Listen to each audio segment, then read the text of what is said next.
Oggi un importante gesto di solidarietà per le popolazioni colpite dal terremoto. Di che cosa si tratta?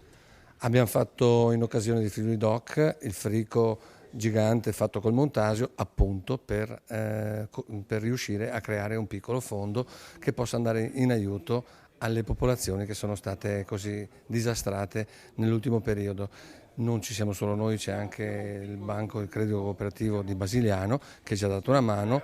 Credo che tutto quello che riesce a venire in questa maniera per la solidarietà sia sempre ben visto e ben voluto, insomma, ecco. La cifra è di? Sono 4.000 e qualche migliaia di euro che comunque verranno, diciamo così, a completare altre iniziative che stiamo cercando di proporre e che in questo caso appunto venuta da Friuli Doc, e speriamo comunque che serva a qualcosa per riuscire a cominciare a fare qualcosa di concreto in questi territori così danneggiati negli ultimi periodi. Presidente, la banca, l'istituto di credito è diciamo in collaborazione con il consorzio in questa attività di solidarietà.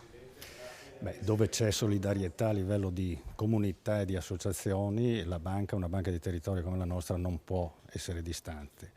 Lo abbiamo fatto in altre occasioni, continueremo a farlo ed è la nostra missione.